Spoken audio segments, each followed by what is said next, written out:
Okay, let me move to one more time and place and talk about this same process there. The Congo, which, as Lexi was saying, is also something that I've written about.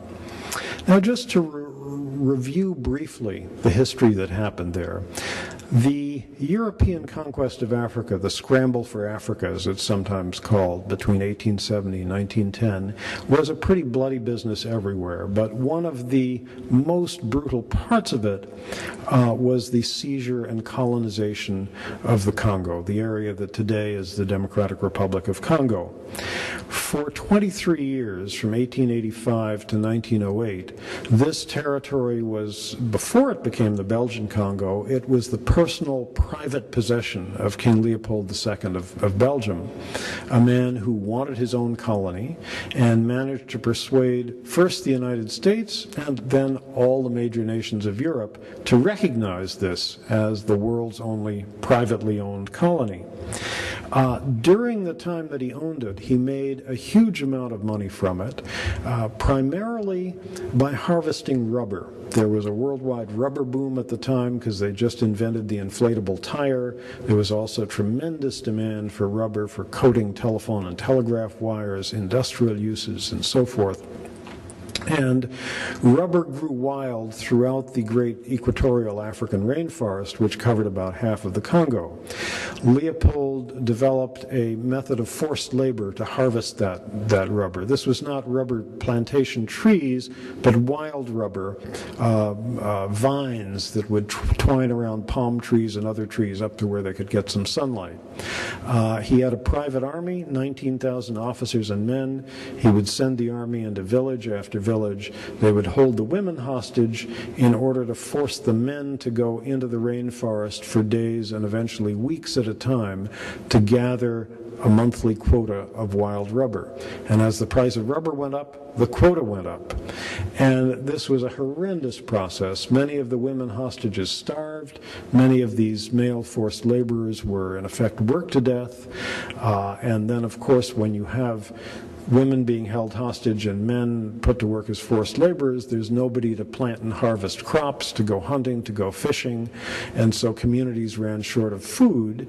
And in famine conditions, people tend to succumb to diseases that they otherwise would have survived.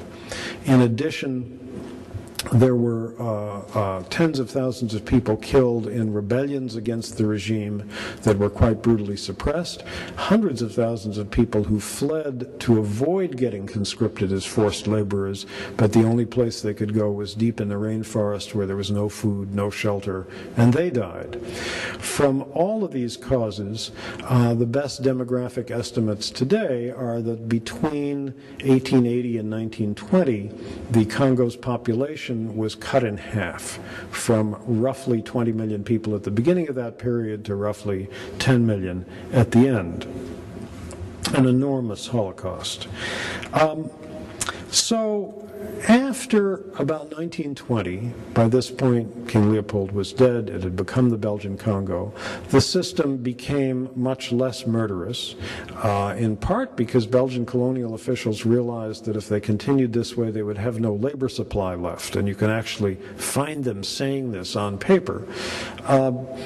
They began building schools, hospitals, and clinics because they realized that the economy would be more efficient if they had a healthy and educated labor force. But it remained a colony. And then by the mid-1950s, mid to late 1950s, it was clear that independence was going to come to most of Africa. Ghana had become independent in 1956. There were stirrings of independence movements, and the Belgians began preparing for this happening someday in the future. And one of the things that they did was to construct a university in the Congo, the territories first. How are they going to deal with the study of history there? Very simple. The university had no history department. So that took care of that. Then independence did come in response to a considerable popular uprising rather hurriedly in 1960. And then for me, the interesting question has been, since then, how has this history been remembered in Belgium itself? And what is fascinating to me is that the history as it's told and remembered in Belgium, in the school curriculum, in officially sponsored public history, museums and the like, is really as much a whitewash of the colonial period as anything the Russians have done in regard to the Stalin era. A spectacular example of it for many years was a museum on the outskirts of Brussels, the Royal Museum of Central Africa, which is, although it's in Belgium, it is the largest museum in the world specifically concerned with Africa. It was started by King Leopold II, and it's filled with extraordinary African art, artifacts, tools, all kinds of things, samples of plants, stuffed animals, an amazing variety of stuff. But up through the late 1990s, there was nothing in this museum, not one word, not one exhibit in a display case, that gave any indication whatever that during the time that all this stuff was being brought back to Belgium, millions of people in the Congo were dying through a forced labor system, which was absolutely the foundation of the economy there. There were other ways in which the government worked hard to whitewash the history. They published, for example, an enormous encyclopedia, 8 volumes, the latest volume of which was published in 1998, a biographical encyclopedia of Belgians who worked in the Congo, colonial servants of one sort or another.